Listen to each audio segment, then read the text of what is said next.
गावातील प्रत्येक शुभ रस्त्यापर्यंत पोहोचला तो या पुढील 5 वर्षामध्ये यश शिखरापर्यंत निश्चित पोहोचेल। आदरणीय दादांचा फेटा बांधून सर्वप्रथम या ठिकाणी सन्मान होतोय आणि त्यानंतर सर्व उपस्थित मान्यवरांच्या हस्ते आदरणीय दादांचा सन्मान या ठिकाणी पार पडतो आहे।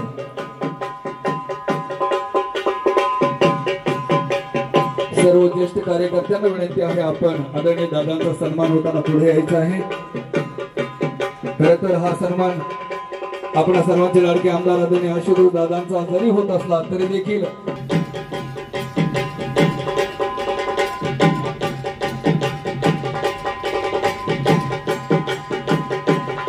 त्यांचे सदैव आशीर्वाद राहिलेत आणि खरं तर या विधानसभा निवडणुकीमध्ये आपल्या प्रकृती स्वास्थ्याकडे बिलकुल जोरदार टाळा वाजवायच्या आदरणीय दादांसाठी आपण आपलं प्रकृती स्वास्थ्य ठीक नसताना सुद्धा सन्माननीय माझे आमदार अशोक दादांनी देखील प्रत्येक गावोगावी प्रत्येक खेडोपाडी जाऊन आदरणीय दादांच्या कार्यकर्तृत्वाचा विषय आहे आपल्या सर्वांना माहिती आहे।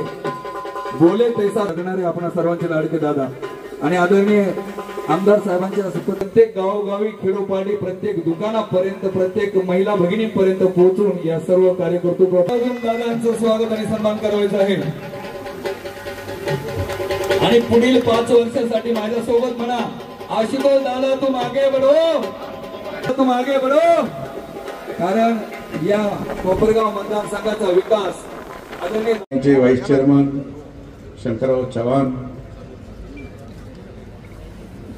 मित्रमंडळाचे अध्यक्ष कारभारी पाटील लागवड, सन्माननीय व्यासपीठ बंधू आणि भगिनींनी, या ठिकाणी मध्ये खरा भरभरून मान दिलेला आहे आणि हे जे मला महाराष्ट्रातली म्हणजे अगदी उच्च यापूर्वी इथे कुणी या जिल्ह्यामध्ये कुणी निवडून आलेलं नाही, परंतु हे जे मतदान झालेलं आहे हे जे 5 वर्षामध्ये काम केलं यावेळेला तर ते निवडून आले, परंतु मागील 5 वर्षात सुद्धा ते पराभूत झालेले असताना सुद्धा त्यांनी जे काम केलं, जे विरोधी पक्ष म्हणून आणि लोकांचं ज्या केलं म्हणून ते एक अभिमान वाटतो की अशा पद्धतीचं काम आपण गेल्या 5 वर्षामध्ये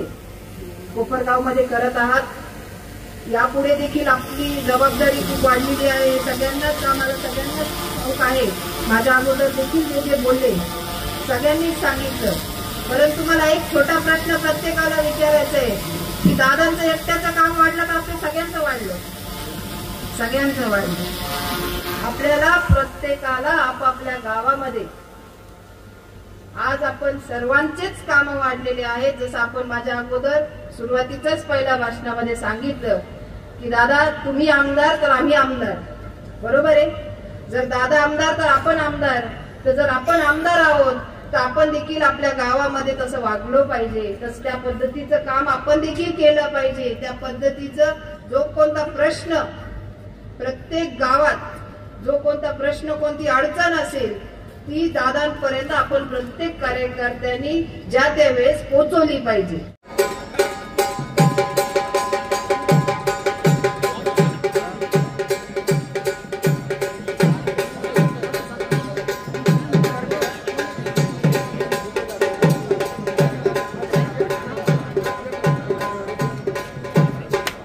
एका सामान्य कार्यकर्त्याचं किती महत्व असतं हे आदरणीय दादांकडून आपण शिकायला हवं। प्रत्येक जण आपल्यासाठी किती महत्वाचा मोलाचा असतो खरं तर करतो।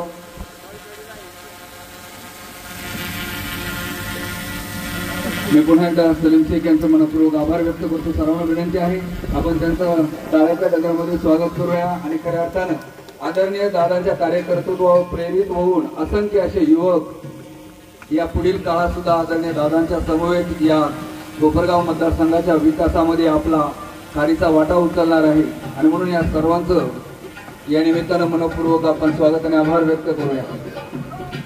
धन्यवाद। मी पुन्हा एकदा सर्व मान्यवरांना विनंती करतो आपण स्थानापन्न व्हावं आणि यानंतर आपणा सर्वांची कृतज्ञता व्यक्त करण्यासाठी सदस्य,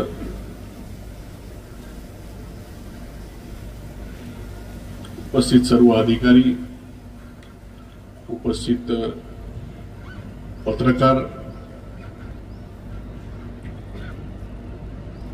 या निमित्ताने उपस्थित असलेल्या सर्व माता भगिनी,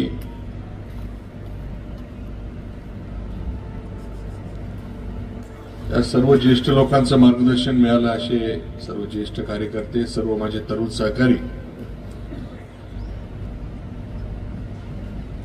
आपण सर्वांनी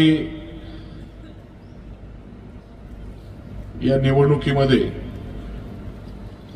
जे भरभरून प्रेम केलं, एक दिलाने एक विचाराने झटून काम केलं, म्हणून एवढं मोठं यश आपल्याला या निमित्ताने मिळालेलं. म्हणून या कार्यक्रमाच्या निमित्ताने मी आपल्या सर्वांचे मनापासून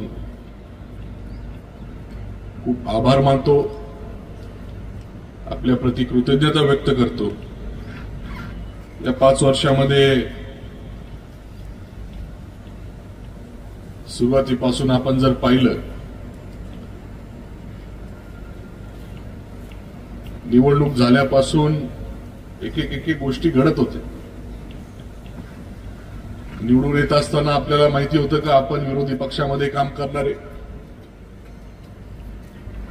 आपण सर्वांनी प्रयत्न केले, म्हणून आपल्याला लोकांनी त्या ठिकाणी निवडून दिली. हे माहिती असून सुद्धा का आपण विरोधी पक्षाचे आमदार असणार. त्याच्यानंतर आपण सत्तेमध्ये गेलो, महाविकास आघाडीचं सरकार स्थापन झालं.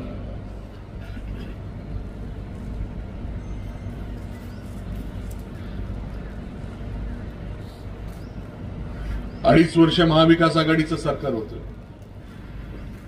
त्याच्यामध्येच कोविडची महामारी आली. कोविडच्या महामारीमुळे सगळे उद्योगधंदे, सगळे व्यवसाय त्या ठिकाणी ठप्प होते.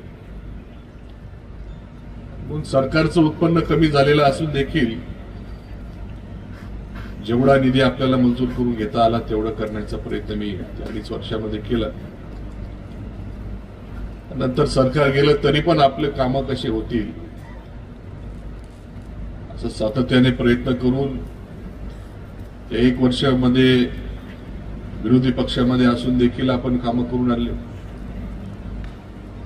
आपल्या मतदारसंघातली कामं झाली पाहिजे म्हणून आपण सर्वांच्या लोकांचा विरोध होता याची मला कल्पना होती. तरी देखील आपलं कामं झाली पाहिजे म्हणून आपण अजितदादांना त्या ठिकाणी पाठिंबा दिला. आपण निधी मंजूर करून आणला. जास्तीचे कामं कशी झाली पाहिजे या शेवटच्या 1.5 वर्षामध्ये अजून जास्तीचा निधी आपल्याला त्या ठिकाणी मिळाला. आणि या सर्व कामाची पावती किंवा आपल्या सर्व लाडक्या बहिणींना सोडून चालणार नाही. या सर्व गोष्टी असतील आणि निवडणुकीमध्ये आपण सर्वांनी, जरी आपल्याला निकाल माहिती होता, पण प्रत्येकाने त्या ठिकाणी रात्रंदिवस काम केलं आणि म्हणून आपल्याला हा विजय मिळाला असं मी मानतो. आणि म्हणून आपल्या सर्वांचे पुन्हा एकदा तर म्हणजे एकाच वेळेस आभार मानायचे होते. आभार मानणं एकदा सांगून संपलं असं होऊ शकत नाही, कारण की आपण एवढं काम केलं. मागच्या वेळेस 822 मतांनी आपण निवडून आलो होतो. ठीक आहे, 2014ला 30,000 मताधिक्य पार करून आपण 800 मतांनी निवडून आलो. 822 मतांनी निवडून आलो. 5 वर्ष आपण जे काही काम केलं, जो काही निधी मिळवण्यासाठी प्रयत्न केले, या पक्षाचे अध्यक्ष आदरणीय अजितदादा यांचं मोलाचं सहकार्य, मदत, आपल्याला मार्गदर्शन त्या ठिकाणी मिळालं. 822 मतं मिळून एवढे कामं आपण करू शकलो. आपल्या काही गावांनी त्या ठिकाणी मताधिक्य कमी किंवा मताधिक्य त्या ठिकाणी नव्हतं, तरी देखील मी त्या ठिकाणी भरभरून काम करण्याचा प्रयत्न केला. फक्त म्हणायचो आपण मागे नाही दिलं, पण पुढे द्यावं अशा प्रकारची विनंती करायचो. तुम्ही एवढं दिलं का त्याचा बोजा अजून झाला. 1,24,624 एवढं विक्रमी मताधिक्य कोपरगाव विधानसभा मतदारसंघातील तमाम आपल्या मतदार बंधू आणि भगिनींनी या निमित्ताने दिलेलं आहे. निश्चित जबाबदारी आपल्या सर्वांची वाढलेली. 822 मतं मिळाल्यानंतर आपण एवढं काम केलेलं आहे, तर 1,24,624 मिळाल्यानंतर केवढं काम करावं लागेल याची कल्पना त्या ठिकाणी आपल्याला असेल. आणि म्हणून आपल्या सर्वांना या निमित्ताने या जबाबदारीची जाणीव आहे याची मला खात्री आहे. सुरुवातीपासूनच आपण पाहत आलो, 2014ला ज्यावेळेस निवडणुकीला सामोरे गेलो त्यावेळेस आपला पराभव झाला. त्या पराभवाचा आपल्या सर्वांच्या आशीर्वादामुळे, आपल्या सर्वांच्या पाठिंब्यामुळे फारसा माझ्यावर परिणाम न होता पुन्हा एकदा नवीन जोमाने आपण त्या ठिकाणी कामाला लागलो. आणि 5 वर्ष आपण त्या ठिकाणी लोकांमध्ये जाऊन लोकांचे प्रश्न आपण जाणून घेऊन त्याच्यावर आवाज उठवण्याचं काम केल्यामुळं त्या ठिकाणी 19ला आपल्याला विजय मिळालेला आहे. आणि हे सर्व आपल्या सर्वांच्या समोर आहे. आपले ज्येष्ठ सहकारी असतील, यांचं मार्गदर्शन आपल्याला मिळालं. तुम्ही माझे सर्व माझ्या वयातले असतील किंवा माझ्यापेक्षा तरुण सहकारी असतील, आपल्याला ज्या ज्या गोष्टी कळाल्या त्याच्यावर आपण काम करण्याचा प्रयत्न केला. आणि म्हणून आपल्याला लोकांनी त्या ठिकाणी अजून अधिकच्या गोष्टी सांगितल्या, त्याच्यावर आपण ज्या ज्या वेळेस कुठली भूमिका घेतली त्याच्यामुळे लोक आपला विचार त्या ठिकाणी करायला लागले असं मी मानतो. आणि म्हणून याच्यामध्ये श्रेय आपल्या सर्वांचं आहे. ज्यांनी मार्गदर्शन केलं, ज्यांनी मदत केली, ज्यांनी सहकार्य केलं, या सर्वांचं आपल्याला त्या ठिकाणी मिळाल्यामुळं एवढं मोठं मताधिक्य या निवडणुकीमध्ये आपल्याला मिळू शकलंय. पण आता निवडणूक झालेली आहे. 23 नोव्हेंबरला निकाल लागलेला आहे. आज 23 डिसेंबर आहे. 1 महिन्याने थेट आपल्याला भेटतोय. निवडणुकीच्या काळामध्ये मला फ्लू झाला होता. 4 वेळेस गोळ्या बदलून आपला प्रचार कसा थांबणार नाही यासाठी आहे त्या परिस्थितीमध्ये मी त्या ठिकाणी आपल्या सर्वांच्या भेटीसाठी किंवा लोकांच्या भेटीसाठी जात होतो. निवडणूक झाल्यानंतर या सर्व आजारातून, आजार म्हणजे फार मोठा न म्हणता नाही येणार, पण एक निवडणूक झाल्यानंतर थोडासा त्या ठिकाणी विश्रांती मी घेतली. आणि त्या सर्व धामधुमीमध्ये आपण पाहतो का निकाल कसा लागलेला होता. निवडणूक म्हटली प्रत्येकाची कसोटी असते.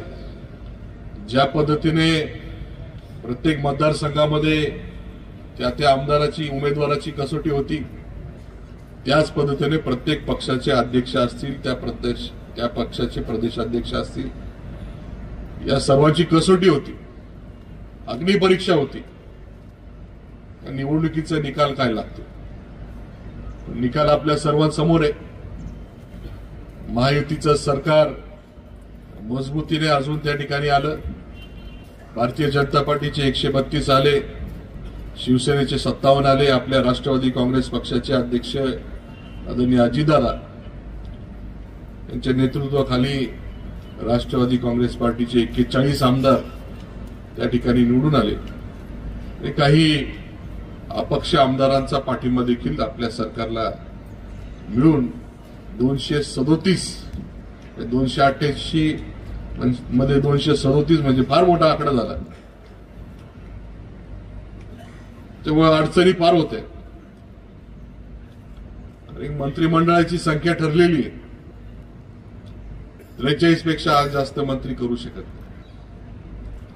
त्याच्यामध्ये 3 पक्ष, प्रत्येक पक्षामध्ये प्रत्येक आमदारांची त्या ठिकाणी इच्छा. आपल्या इथे आदरणीय अजितदादा प्रचाराच्या दरम्यान आले. त्यांनी आपल्या सर्वांना विनंती केली होती, आव्हान केलं होतं. 850 मतांनी मागच्या काळामध्ये आपण निवडून दिलं, त्याच्यावर 2 शून्य वाढून 85,000 झाली पाहिजे. आपण त्याच्या पुढे निवडून घातलं ना. 125 1,25,000 किंवा 24,000. त्याच्यावर निश्चितपणे आपल्या सर्वांच्या अपेक्षा त्या ठिकाणी वाढलेल्या होत्या. आणि आपल्यातले काही कार्यकर्त्यांनी मला सांगितलं तुम्ही तिथून हटू नका. आणि म्हणून आपल्या सर्वांच्या भावनांचा विचार करून मी दादांची 2दा भेट घेतली. त्यांना विनंती केली. आपले कर्मवीर शंकरराव काळे मित्रमंडळाचे अध्यक्ष कारभारी नाना यांनी मला फोन केला. ते म्हटले आम्ही काही काळे साहेबांबरोबर असलेले एक सहकारी, आम्ही काही जण येतो आणि आम्ही पण आमच्या पद्धतीने विनंती करतो. ते पण भेटले. भरपूर वेळ दादांनी दिला. त्यांच्या समोर अडचणी आहेत, मागणारे भरपूर. 41 आमदार, त्याच्यामध्ये आपल्या पक्षाच्या वाटेला 10 मंत्री आले. दादा सोडून 9 मंत्र्यांना संधी द्यायची. 40 पैकी कोणाला द्यायचा हा निश्चितपणे त्यांच्या समोर पेच होता. आपण कधी, मी स्वतःसाठी कधी त्या ठिकाणी मागितलं नाही. आणि सभेमध्ये पण आपण कधी मागणी केलेली नव्हती. तुमच्या सर्वांचा उत्साह एवढा होता. या निवडणुकीमध्ये किंवा त्याच्या अगोदर पण ज्यावेळेस ऑगस्टमध्ये जनसंवाद यात्रा झाली, आपल्या सर्व लाडक्या बहिणी आणि आपण सर्व पदाधिकारी एवढ्या मोठ्या संख्येने आपण त्या ठिकाणी उपस्थित होते. आणि म्हणून या दोन्ही सभा असतील किंवा आपल्या सर्वांचे मार्गदर्शक कर्मवीर आपले माजी आमदार अशोकरावजी काळेसाहेब यांचा 71वा अभिष्टचिंतन सोहळा जो आता ज्या कर्मवीर मैदान या ठिकाणी आपण घेतला होता, या दोन्ही तिन्ही कार्यक्रमामध्ये आपल्या सर्वांचा उत्साह बघून त्यांनी तो शब्द आपल्याला त्या ठिकाणी दिलेला होता. हा शब्द किंवा वादा हा दादांचा वादा आहे. 5 वर्ष काही संपलेले नाहीये. त्याच्यामुळं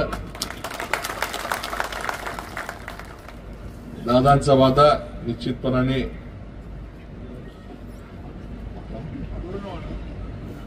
सगळ्यांना त्याचा अनुभव महाराष्ट्रामध्ये आलेला आहे. त्याच्यावर मला खात्री वाटते की आपल्याला सर्वांना जो काही शब्द दिलेला आहे तो दादा पूर्ण केल्याशिवाय राहणार नाही अशी मला खात्री आहे. ज्या 5 वर्षामध्ये आपण जे काही कामं केले, रस्ते असतील, शेतीच्या पाण्याच्या बाबतीतले असतील, विजेचे प्रश्न असतील, पर्यटनाचे विषय असतील, कोपरगाव शहरामधले अनेक प्रश्न असतील, कोपरगाव शहराचा पाणी प्रश्न असेल,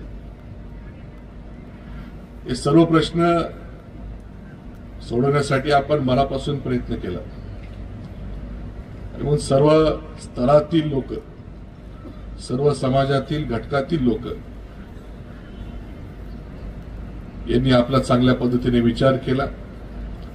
आपले प्रयत्न प्रामाणिक होते हे सर्व मतदारांनी त्या ठिकाणी जाणवलं किंवा याची जाणीव आपण सर्वांनी करून दिली. आणि म्हणून खऱ्या अर्थाने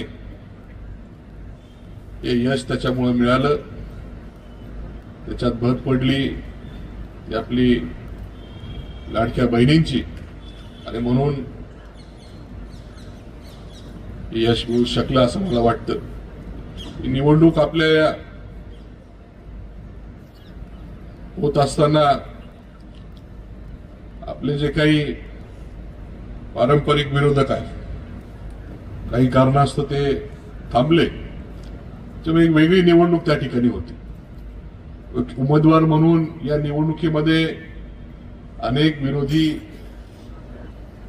किंवा आता सगळेच महायुतीमध्ये होते, म्हणून महायुतीच्या घटक पक्षामधले कार्यकर्त्यांकडे मला त्या ठिकाणी जावं लागलं म्हणजे उमेदवार म्हणून जाणं हे माझं कर्तव्य आहे. पण त्यांच्याकडे त्यावेळेस जरी मागच्या काळामध्ये आपल्या विरोधात काम केलं, परंतु एक उमेदवार म्हणून, महायुतीचा उमेदवार म्हणून त्यांना विनंती करण्यासाठी जावं लागलं. आणि त्यांनी काही प्रमाणामध्ये काही लोकांनी केलं नसेल, परंतु बहुतांशी लोकांनी त्यांनी सांगितल्याप्रमाणे आपलं प्रामाणिक काम केलं. आणि म्हणून त्यांचं देखील आपण मागच्याही काळामध्ये आभार मानलेलेच, निवडणूक झाल्यापासून आभार मानलेलेच आहे. आणि आता या कृतज्ञता सोहळ्याच्या निमित्ताने त्याचे आभार मानतो. आता जरी आपण हा एकत्रित कार्यक्रम या ठिकाणी घेतला, परंतु निश्चितपणाने पुढे आभार मानण्यासाठी किंवा कुठले प्रश्न निवडणुकीच्या काळामध्ये सांगता नसतील आले, ते जाणून घेण्यासाठी, त्याची पाहणी करण्यासाठी प्रत्येक गावागावामध्ये तर मी जाणारच आहे. म्हणून त्या निमित्ताने जर कुठल्या विरोधी किंवा इतर पक्षातील, महायुतीच्या इतर पक्षातील कार्यकर्त्यांकडे जर मी गेलो तर कृपया कोणी आपण गैरसमज करून घेऊ नका. नाहीतर त्यांच्याकडे गेले माझ्याकडे नाही आले, आम्ही पाहून घेऊ काय करायचं, असं नको व्हायला. शेवटी या निवडणुकीमध्ये सर्वच महायुतीमध्ये होते. उमेदवार म्हणून त्यांना विनंती करायला गेलो, उमेदवार म्हणून, एक लोकप्रतिनिधी म्हणून झालेल्या कामाची त्या ठिकाणी कृतज्ञता व्यक्त करणं, आभार मानणं. कुठल्याही पक्षामध्ये असतील, भविष्यात काय करतील आपल्याला माहित नाही, पण आभार मानण्यासाठी त्या ठिकाणी, त्यांना भेटण्यासाठी त्या ठिकाणी जाणारे, याची आपण सर्वांनी कल्पना राहू द्या, एवढी विनंती या निमित्ताने करतो. या कृतज्ञता सोहळ्याच्या निमित्ताने महायुतीचे सर्व पक्षातील घटक पक्षातील पदाधिकाऱ्यांचे मी मनापासून आभार मानतो.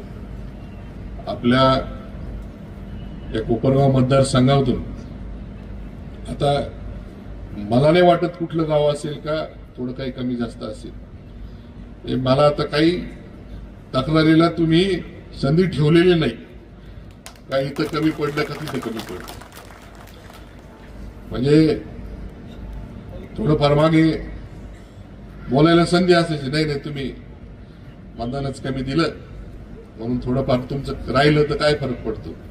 आता ती संधी नाही किंवा ते विषय नाही, जास्तीचं काम आता 12 तास करायचं, त्याच्यामध्ये 14 तास कसं होईल, 16 तास कसं होईल, 18 तास कसं होईल, ही प्रयत्न किंवा ही करण्याची गरज आज त्या ठिकाणी झालेली आहे आणि म्हणून आपल्या सर्वांचं मार्गदर्शन, मदत, सहकार्य या भविष्य काळामध्ये देखील आपण सर्वांनी मला ठेवावं अशा प्रकारची विनंती करतो.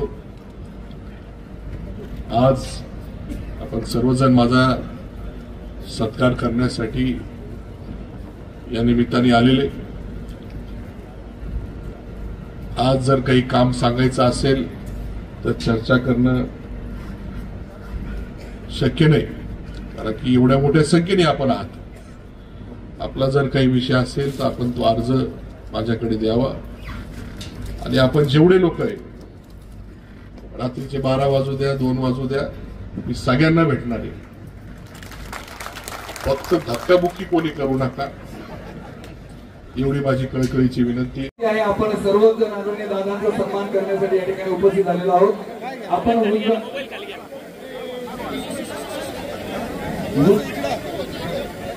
उजव्या बाजूने मनस्थ व्हायचंय आणि डाव्या बाजूने खाली जायचं. दोघांच्या त्या बाजूने